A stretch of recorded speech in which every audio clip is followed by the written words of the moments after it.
नमस्कार। आज हम सीधे उस अदृश्य दुनिया में गोता लगाने वाले हैं जो हमारे पूरे डिजिटल संसार को चला रही है। मेरा मतलब है स्क्रीन पर दिखने वाला हर पिक्सल, हर छोटी बड़ी कैलकुलेशन और हर डेटा ट्रांसफर। इन सब के पीछे एक कमाल का माइक्रोस्कोपिक विज्ञान काम कर रहा है। आज के इस एक्सप्लेनर में हम उसी विज्ञान के जादू को डिकोड करेंगे। तो सबसे बड़ा सवाल ये है, हमारे हाथ में मौजूद स्मार्टफोन से लेकर सड़कों पर दौड़ने वाले स्मार्ट इलेक्ट्रिक व्हीकल्स तक, आखिर ये सब पॉसिबल कैसे होता है? सच कहूं तो इसका जवाब जानने के लिए हमें एकदम गहराई में, बिल्कुल एटॉमिक लेवल तक जूम इन करना होगा। चलिए जल्दी से देखते हैं कि आज हम क्या क्या कवर करने वाले हैं।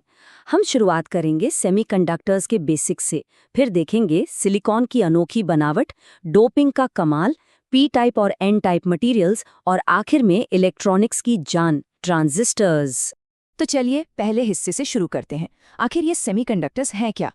देखिए, सेमीकंडक्टर असल में वो मटेरियल है जिसकी कंडक्टिविटी यानी बिजली को पास करने की क्षमता तांबे जैसे शानदार कंडक्टर और रबर जैसे इंसुलेटर के एकदम बीच में होती है।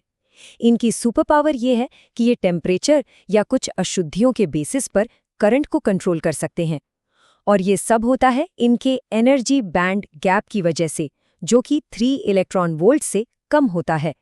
इसे ऐसे इमेजिन कीजिए, कंडक्टर्स के बैंड्स आपस में पूरी तरह ओवरलैप करते हैं, मतलब 0 इलेक्ट्रॉन वोल्ट का गैप। ये बिल्कुल एक चौड़ी खाली एक्सप्रेसवे की तरह है जहां गाड़ियां फर्राटे से बिना रुके दौड़ सकती हैं। वहीं दूसरी तरफ इंसुलेटर्स में ये गैप 3 इलेक्ट्रॉन वोल्ट से ज्यादा होता है। मान लीजिए एक बहुत गहरी खाई है जिसे इलेक्ट्रॉन्स किसी भी कीमत पर पार नहीं कर सकते। अब सेमीकंडक्टर्स के बारे में जो बात सबसे ज्यादा फैसिनेटिंग है वो है इनका नैरो बैंड गैप। ये एक छोटी सी नदी की तरह काम करता है।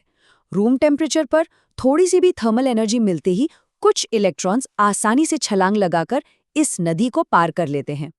बस यही वो चीज है जो हमें करंट पर इतना सटीक और प्रिसिजन वाला कंट्रोल देती है। आगे बढ़ते हैं हमारे दूसरे सेक्शन की तरफ, सिलिकॉन का अनोखा स्ट्रक्चर। पीरियोडिक टेबल का नंबर 14, ये सिलिकॉन का एटॉमिक नंबर है। इसका सीधा सा मतलब है कि इसके सबसे बाहरी शेल में 4 वैलेंस इलेक्ट्रॉन्स होते हैं, जो इसे टेट्रावैलेंट या चतुर्संयोजी बनाता है। और यकीन मानिए, यही वो स्ट्रक्चर है जो इलेक्ट्रॉनिक्स की पूरी दुनिया को कंट्रोल करता है। सिलिकॉन की प्रॉपर्टीज सच में कमाल की है। इसका डायमंड क्यूबिक क्रिस्टल लैटिस इसे बहुत स्टेबल बनाता है। इसके चारों वेलेंस इलेक्ट्रॉन्स अपने पड़ोसियों के साथ मिलकर बहुत मजबूत कोवेलेंट बॉन्ड्स बनाते हैं। इसका बैंड गैप लगभग 1.1 इलेक्ट्रॉन वोल्ट होता है। और एक बहुत ही इंटरेस्टिंग फैक्ट, जैसे जैसे आप टेम्परेचर बढ़ाएंगे, इसके चार्ज कैरियर्स की संख्या एक्सपोनेंशियली बढ़ती जाती है। लेकिन जरा सोचिए, अगर हम टेम्परेचर एकदम कम कर दें तो क्या होगा? एब्सोल्यूट जीरो यानी 0 केल्विन पर एक अजीब सी चीज होती है। एकदम प्योर सेमीकंडक्टर एक परफेक्ट इंसुलेटर बन जाता है।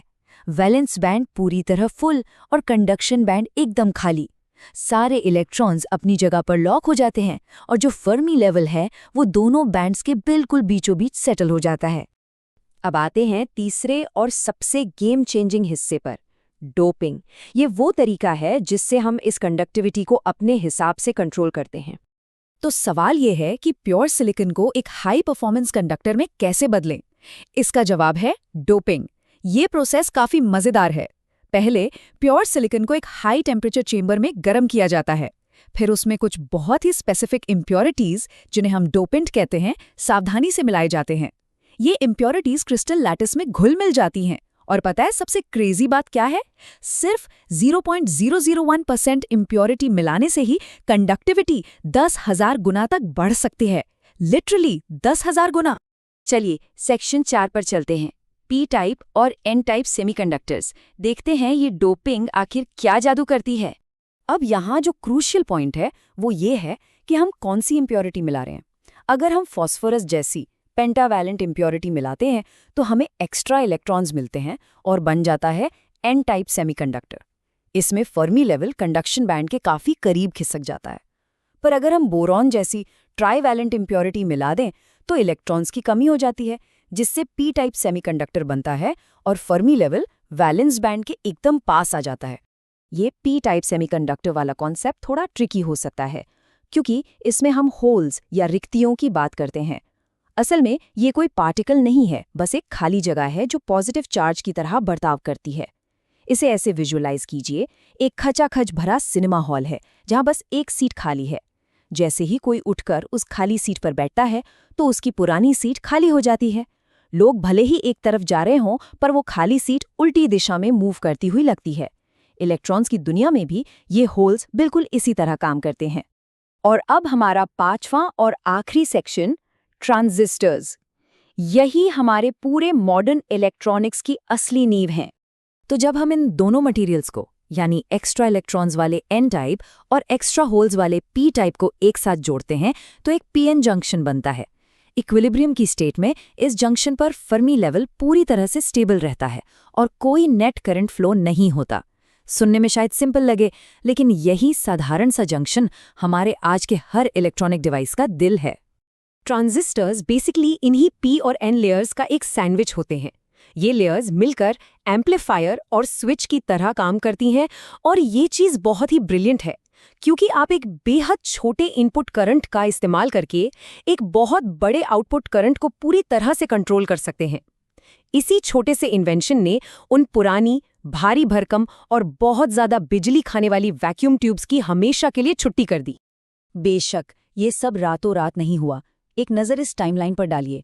1874 में बने पहले क्रिस्टल डिटेक्टर से इसकी शुरुआत हुई थी। फिर 1947 में बेल लैब्स में पहला पॉइंट कॉन्टैक्ट ट्रांजिस्टर बना, जो एक बहुत बड़ा ब्रेक थ्रू था। 1954 में पहला सिलिकॉन जंक्शन ट्रांजिस्टर आया, और फिर 1958 में इंटीग्रेटेड सर्किट यानी आईसी के आविष्कार ने तो पूरी दुनिया ही बदल दी। ये सफ़र हमें कितनी तेज़ी से आज के डिजिटल युग में ले आया है। हम आज के इस एक्सप्लेनर को एक बहुत ही पावरफुल थॉट के साथ खत्म करेंगे। सिलिकॉन में इलेक्ट्रॉनों और होल्स के इस माइक्रोस्कोपिक डांस को समझकर इंसान ने डिजिटल युग का ताला खोल दिया है। सोचकर देखिए, एटम्स और इलेक्ट्रॉन्स जैसी अदृश्य चीज़ों को कंट्रोल करने की हमारी इस काबिलियत ने ह्यूमन हिस्ट्री को पूरी तरह बदल कर रख दिया है। लेकिन एक सवाल जो हमें खुद से ज़रूर पूछना चाहिए, जैसे जैसे हमारे गैजेट्स एटॉमिक लेवल से भी छोटे होते जा रहे हैं, क्या फ्यूचर में सिलिकॉन की जगह कोई और नई जादुई चीज़ लेगी जो एक बिल्कुल नई तकनीकी क्रांति की शुरुआत करेगी? सोचने वाली बात है।